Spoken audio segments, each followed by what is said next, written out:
Ridwan Kamil diprediksi dapat lawan berat jika Anies Baswedan maju dalam pemilihan Gubernur Jakarta. Lalu seberapa besar kans Anies melawan RK di Pilgub Jakarta? Kita bahas bersama juru bicara PDIP Ciko Hakim dan Direktur Eksekutif LSI Jayadi Hanan. Selamat sore semuanya. Sore Mbak Cindy. Sore Cindy, Mas Saya mau ke Jayadi. Bang Ciko dulu. Bang Ciko, setelah pertemuan kemarin kan sebenarnya sinyal dari Ketua DPD PDIP Jakarta kayaknya oke, bilangnya insya Allah. Pintunya juga udah terbuka setelah putusan MK, tapi Anies bilang masih nunggu. Apa sih yang masih dikalkulasi sama PDIP? Kan pendaftaran bentar lagi. Banyak sekali. Ini kalau terkait dengan Jakarta, bahkan bukan hanya Jakarta ya, Jakarta, Jawa Tengah, dan Jawa Timur kita ketahui sampai hari ini PDI Perjuangan belum mengeluarkan surat rekomendasi untuk mengusung calon gubernur maupun calon wakil gubernur yang definitif. Tapi yang pertama, kunjungan dari Anies Baswedan ke kantor DPD PDI Perjuangan Jakarta adalah kunjungan silaturahmi antar pihak, yaitu Mas Anies yang sudah begitu lama tahunan mengenal kader-kader PDI Perjuangan yang bekerja dan berada di DPD, tingkat DPD PDIP Jakarta. Ada Mas Pras di situ, ada juga Mas Putra Nababan yang sebagai caleg dari daerah pemilihan Jakarta Timur, apalagi Pak Adi Wijaya atau Pak Aming, disapanya biasanya. Jadi pertemuan itu pertemuan biasa, pertemuan kekeluargaan. Ada Bang Masinton juga yang dekat dengan Pak Anies dan kawan-kawan dan sahabat-sahabat Pak Anies. Pembicaraannya memang lebih banyak terkait dengan gagasan dan hal-hal yang sifatnya tidak terkait dengan apakah Pak Anies akan diusung atau tidak. Karena itu bukan ranah dari DPD. Ranahnya DPP, ranahnya Ibu Ketua Umum, khususnya untuk daerah-daerah yang saya sebutkan tadi strategis kami anggap. Tapi bahas gagasannya artinya lagi menyamakan frekuensi berarti sama Pak Anies? Bisa juga, bisa juga. Jadi gini ya, kita ngomong apa adanya aja. Pak Anies sedang berusaha untuk mendapatkan tiket maju di pilkada. PDI Perjuangan sedang berusaha untuk mengerucutkan nama siapa yang akan menjadi calon gubernur dan calon wakil gubernur terbaik untuk rakyat Jakarta. Jadi kan kita sama-sama lagi usaha nih. Nah, kebetulan ketemu ya yang satu usaha untuk menyampaikan, tentunya kita juga ingin dengar gagasan-gagasan beliau. Kami juga akan menyampaikan juga apa yang berada di pemikiran dari PDI Perjuangan terkait dengan lingkungan hidup, kelestarian lingkungan hidup, terkait dengan kesejahteraan masyarakat, apa yang kira-kira kita inginkan untuk Jakarta ke depannya. Jadi kita tukar pikiran. Nah, sambil kita bertukar pikiran itu, ada juga sosok-sosok yang sedang bertukar pikiran dengan DPP dan Ibu Megawati Soekarno Putri, khususnya calon-calon dari kader internal seperti Pak Ahok, Pak Jarod, Mas Hendi, Mas Pras, ya kan, Bang Rano Karno. Nah, ini semua sedang kami cermati satu persatu, kami dalami, kami juga lakukan simulasi-simulasi, bongkar pasang, oh kalau cagupnya ini, cawagupnya ini bagaimana, kalau cawagupnya ini, cagupnya ini bagaimana, kader internal dengan kader internal dipasangkan, atau tokoh luar dengan kader internal dipasangkan. Bukan hanya hasil survei, tapi kami juga berbicara langsung dengan akar rumput dari pemilih PDI Perjuangan di pileg yang lalu, juga akar rumput secara keseluruhan, rakyat Jakarta di pelosok-pelosok, di kampung-kampung. Kami ingin tahu mana yang penerimaannya paling baik, mana yang ada resistensi, mana yang kira-kira pasangan yang akan sangat bisa diterima, dan gagasan-gagasan seperti apa yang diinginkan oleh masih bongkar masyarakat. pasang. Nah, kalau Mas Jayadi melihatnya sebenarnya apa sih yang masih dikalkulasi untung ruginya? Kenapa sampai saat ini masih belum mendeklarasikan mendukung Anies atau tidak? Apa Mas Jayadi? Saya kira kalkulasinya paling tidak ada di 3 ranah ya, ada 3 aspek. Satu aspek elektoral, yang kedua aspek ideologis, yang ketiga aspek politis gitu. 3-3 itu yang sedang dikalkulasi. Dan 3-3-nya cukup menantang untuk PDIP ya.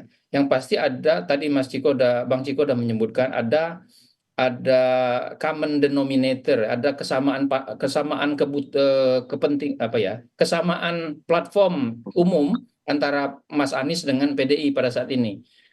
Mas Anies kalau mau nyalon untuk pilkada DKJ ini tidak ada pilihan lain, dia harus ke PDI.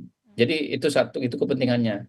Saat yang sama PDI Perjuangan kalau ingin menang dalam pilkada kali ini, salah satu yang bisa memperbesar peluang menang PDI adalah dengan bergabung dengan Anies karena diharapkan basis-basis Anies yang masih cukup loyal bisa membantu PDIP untuk memperjuangkan kemenangannya sebagai gubernur. Nah, dua hal itu bertemu.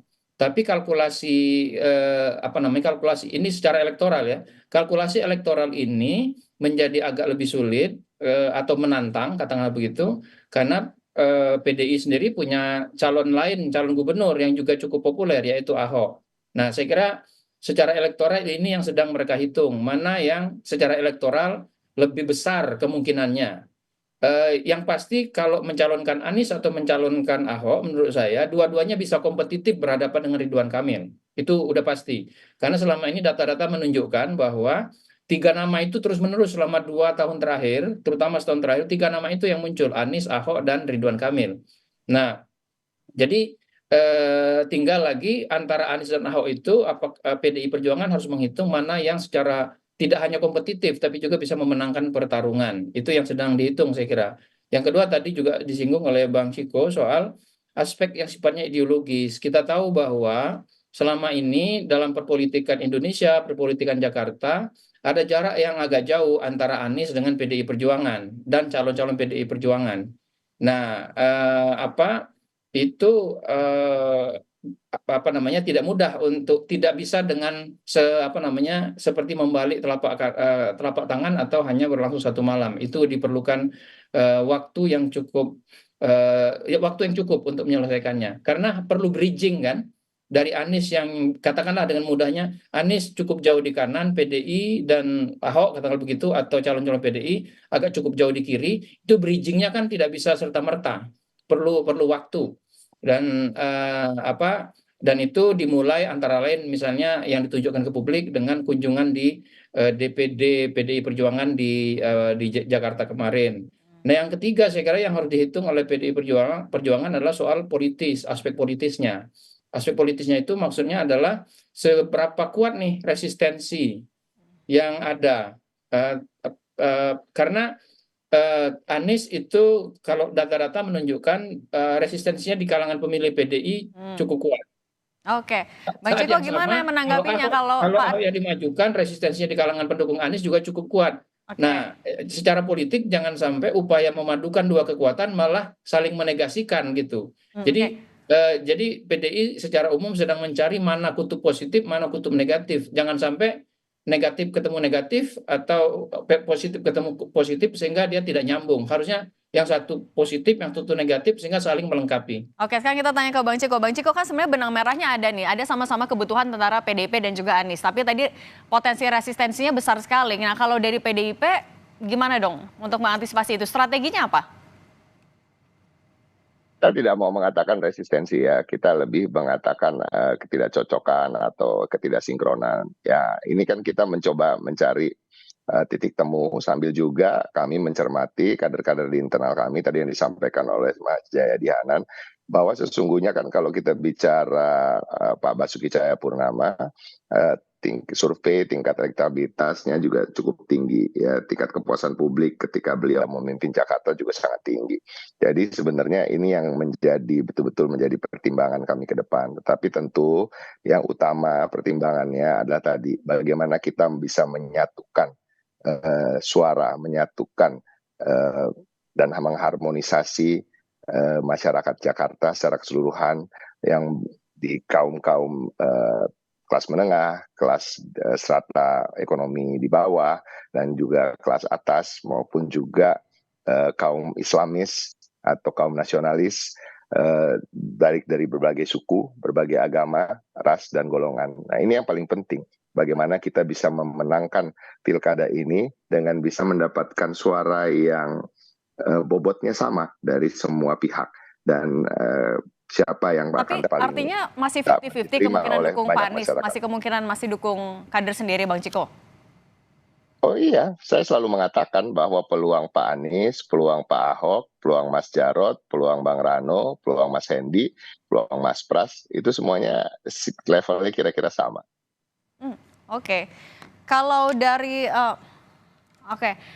Oke, artinya nanti kita lihat aja dari tanggal 27 sampai tanggal 29 apakah PDI Perjuangan akan mendukung Pak Anies atau dari kader internal, kita akan tunggu sama-sama. Terima kasih Bang Ciko dan juga Mas Jayadi sudah berbagi di Kompas Petang, sehat selalu. Terima kasih. Terima kasih.